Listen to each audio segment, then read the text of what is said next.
Hey guys, TheTechOtaku here, and today I will be reviewing the Samsung Galaxy A8 2018. After nearly 3 years of use, I will be doing an overview of it and then I will tell you guys my experience of using this phone for the long term. Before this video starts, I would like to announce that I have a Ko-fi account, yay! Ko-fi is essentially the alternative to Patreon, and Ko-fi is a friendly way to support content creators like myself for a price of coffee. And no donation fees whatsoever. And no, you don't have to buy a real cow fee for this. I opened my Ko-fi page about a week ago and already announced it on my Twitter. At TheTechOtaku, by the way. I opened this account for reasons, since YouTube monetization is getting painfully difficult. If you guys have supported my content, be sure to donate to me through this page in the description or on the icon on the top right to keep this channel alive. Ko-fi.com/TheTechOtaku. I'm gonna say this one more time. Ko-fi.com/TheTechOtaku. Thank you very much. Back to the video.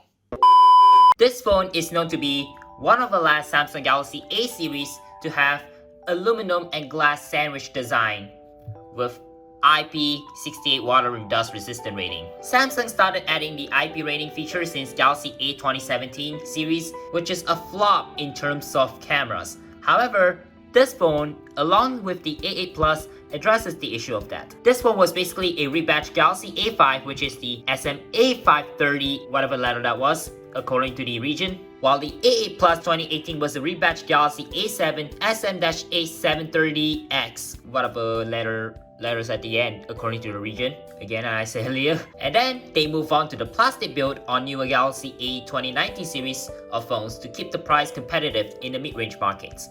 So without any further ado, let's have a look at the phone itself. This phone has a 5.6-inch Super AMOLED 1080p display with 18.5:9 aspect ratio. Heh, weird ratio. This aspect ratio is not really ultra wide, but it certainly is tall enough for me to scroll through whatever's going on, including scrolling through Twitter and such. Let me turn on the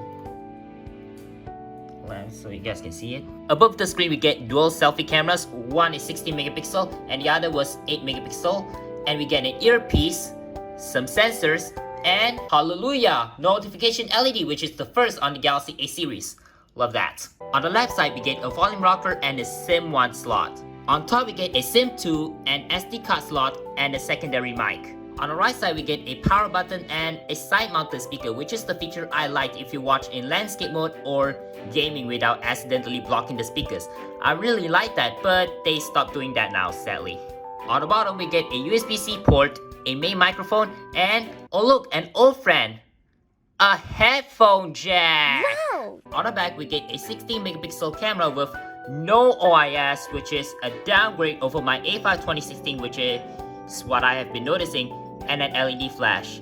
Below the camera we get a fingerprint reader. In my opinion, physical fingerprint reader is much better than in-display fingerprint because in-display one tends to not recognize my fingers properly, which is an absolute bummer. Physical ones are better in many ways, but with this phone, it's so flaky. It tends to not register my fingers sometimes, which is really annoying, and I have to constantly wipe my fingers as well as the fingerprint reader just to unlock the phone. That is so infuriating. But speaking of that, unlocking the phone with the fingerprint reader is pretty quick. It's not instantaneous or anything, but yeah, it does the job. This phone originally ships with Android 7.0 Nougat with Samsung Experience UI, and now it's running Android 9.0 Pie with One UI version 1.0. Android 9 is the last version that it supports. So as you guys can see, this is the One UI version 1.0 based on Android 9 Pie. And yeah, this is a Thailand firmware instead of an XME firmware because Sam Mobile didn't, oopsie. I like the One UI, but on the A 2018, it stutters due to the fact that it has,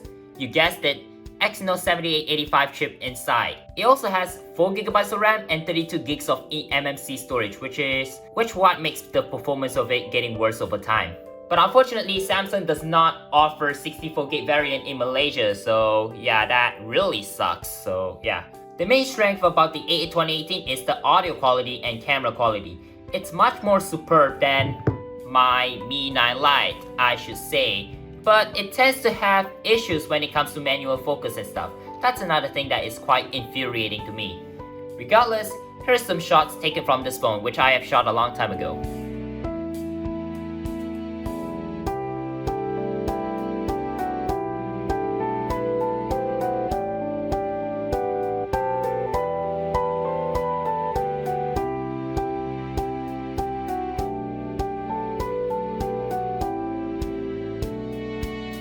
Video recording wise, this phone can't even record up to 4K or even 1080p 60 frames per second.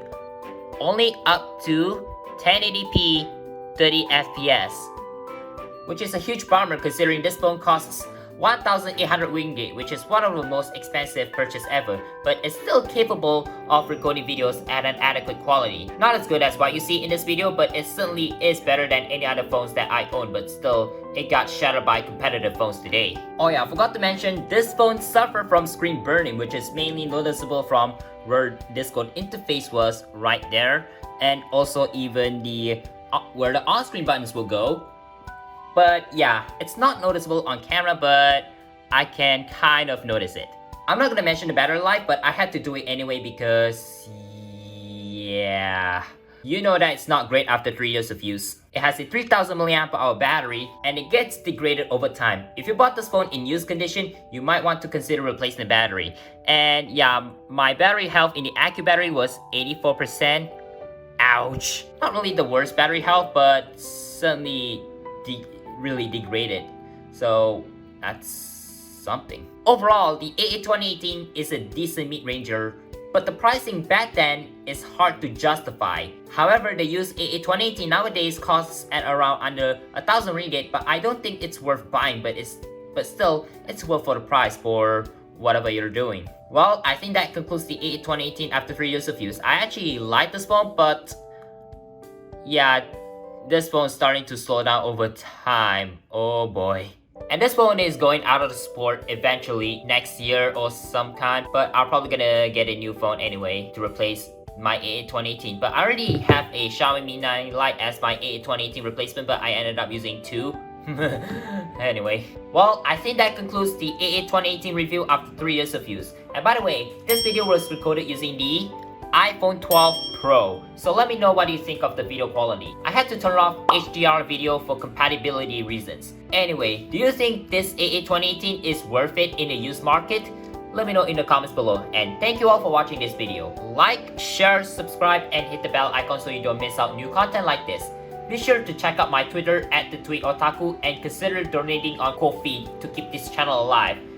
Wait, I mentioned this earlier in the beginning. With that said,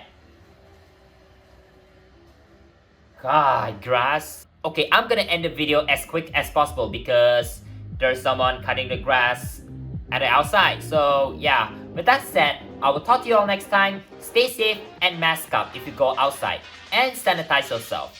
TheTechOtaku, signing out.